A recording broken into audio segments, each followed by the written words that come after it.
The first show we did was at a track, was about fixing races at a horse race, with Simon getting involved with the horses and Michael Roberts desperately wanting a tip on the winner, on who the winner would be, and having, you know, a tremendous amount of fun with that episode.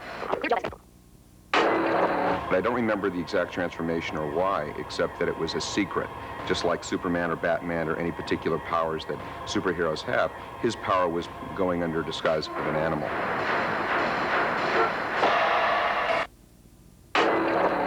So it was very much a Jekyll and Hyde, if you will, or a Wolfman syndrome of feeling those urges come out and the humanity trying to control them. So we were always dealing with those things.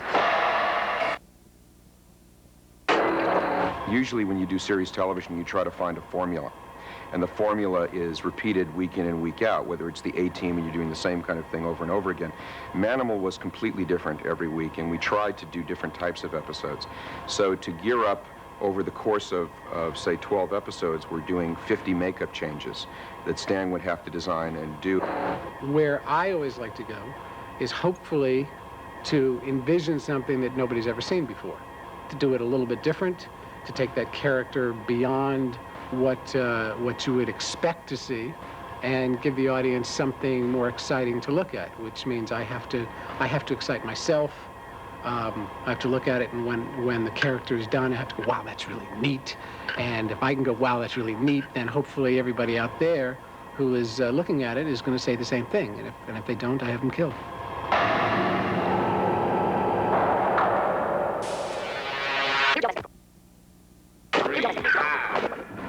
We'll not see a transformation like Manimal today. It was done real time, in the camera, with real props and mechanical faces and the moving and transforming of faces.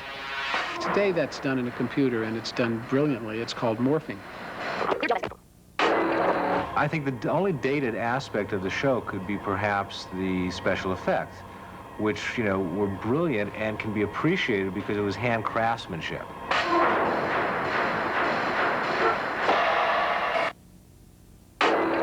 We're doing the same thing that we did, that was done in the 30s. I mean, things are refined, but basically what you're doing is we're not doing anything new. We're refining certain techniques. We were always intending to make him the kind of guy who would seduce a woman with his charm, but then when it came right down to it, his just animal instincts would take over, and he would have to try to control them. I think there was a time limit of how long he could be an animal and before all of a sudden he would go back to human form. And I remember Stan Winston, who is a remarkable makeup artist, was the man who created all of the different makeups. And for television series to do this was very ambitious, because we had different makeups every week, and sometimes we'd have 2 or 3 transitions to different animals in one episode. So to have that on an episodic basis week after week was extraordinary. I don't think there's ever been a television series on any network that attempted that kind of makeup change that often.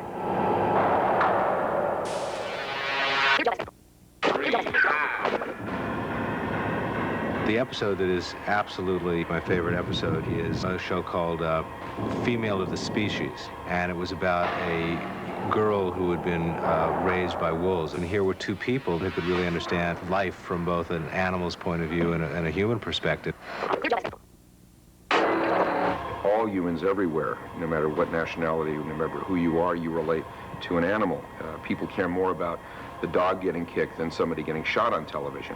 It's a basis of human nature. The concept is once you're not limited, you know, we had to have rules. I think good science fiction has to have rules and laws of nature that you can't go beyond. I would love to go into a theater and find a movie that would make me want to close my eyes or get up and leave. I mean, that's absurd. But it's like I think it's the same type of psyche that makes you want to go onto a roller coaster and find the ride that will scare you. I mean, it's part of human nature. I fear human nature. I think in science fiction, we can explore those things, and the stories that are pessimistic about entropy and the end of existence in science fiction are warnings that should be heeded, and the opportunities through scientific exploration are chances to undo a lot of the things that have been done wrong by mankind. Science in itself is not the problem. The problem is humanity.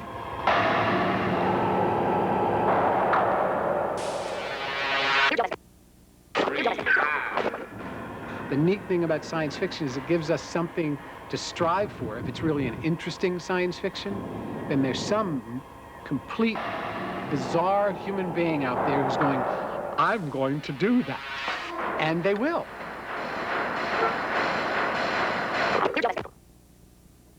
But the reason you believe, hopefully, the characters that we've created is because they've been very, very legitimate to what exists from every aspect. Form, color, attitude, dramatics, everything. There were like, I believe, 7 or 8 segments that took you slowly from Simon McCorkindale's face to the Panther. Now, that was all done with sketches, and that's always the first step. When we saw the pilot, we were actually very impressed with the concept. I was always sorry that it didn't catch on NBC, and but looking back on it now, it was something very fresh and original at the time. It's really unfortunate that Manimal kind of became a joke on the Johnny Carson show. It was really Carson who kind of started the whole Manimal thing, and it kind of caught on and became humorous. And even now, people look back at it as this kind of humorous show. But that's why, now that the show's on the Science Fiction Channel, people can actually see what it was at the time. I think it can change the perception, you know, that after all these years, the joke lingered, but the content of the show kind of got lost. So, you know, God bless you for bringing shows like this back.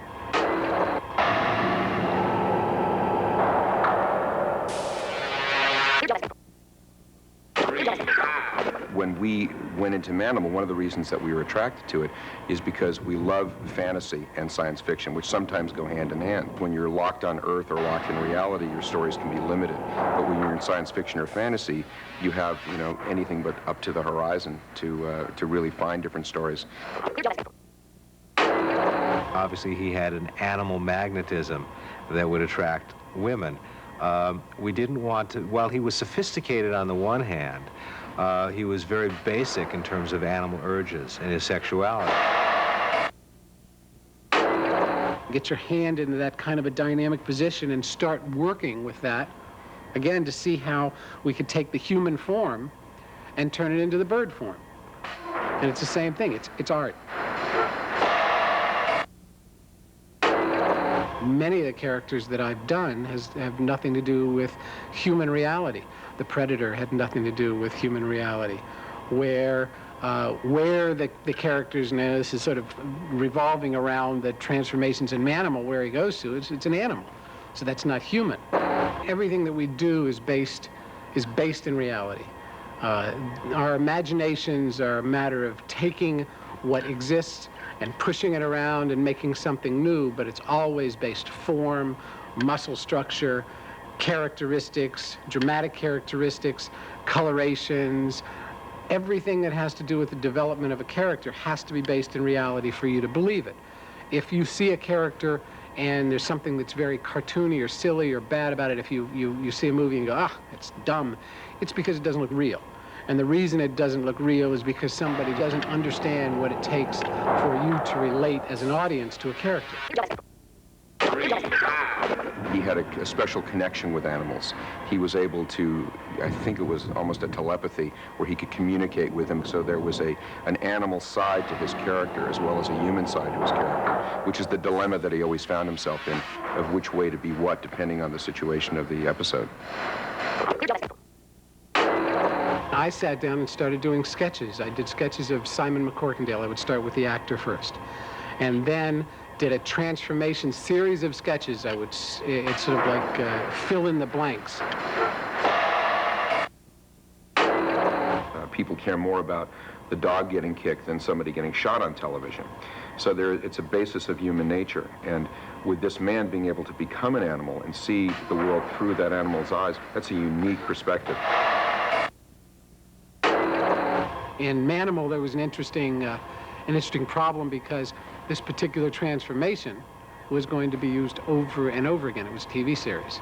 So what we had to do was come up with a transformation that we were going to shoot against blue screen, and then at a later date, they would put in whatever background they had to put in. The cars of old can't do what the cars today can do, but they were handcrafted, and Stan Winston handcrafted these things. Now you do some computer, morphing, which would be great freedom, but I think in terms of appreciating the show, is you can really appreciate what was done at the time. And it wasn't that long ago, but I guess in the world of technology it was. Yeah, it happens very quickly.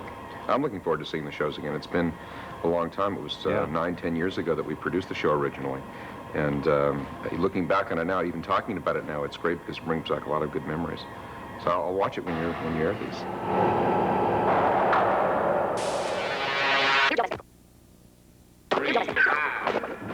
Originally, the concept was that Simon would turn only into a panther, and that was basically his alter ego. And I think maybe a hawk was also there. We felt that he should be able to turn into any animal or any life form possible. We did a lot of research on Black Panthers. I brought a Black Panther into the studio. We studied the panther. We studied everything about it, about its form, about its attitude, its fur. I base it in reality. The most difficult thing was really figuring out, how we were going to get these feathers to appear on his face. So we just made Simon grow feathers. It was a genetic thing. We injected him. I love science fiction. I think that it's, it's a necessity. I love it when people ask me, are we going through a phase? I mean, isn't it going to die? Is it, it's too much now with, big extravagant things like, Terminator 2, and when is it coming to? It's never coming to an end. It was what we started with. I mean, science fiction has been here since film started, before film started, in writings, in books. It's going to go on forever. It's as ingrained in our psyche as any good drama, as any good comedy. Science fiction is it's our imagination. And to ask the question, well, when will that stop? I mean, my goodness, what a shame to even think about your imagination stopping. Science fiction is, again, when science fiction works, and when it works beautifully, it's when it's based in reality.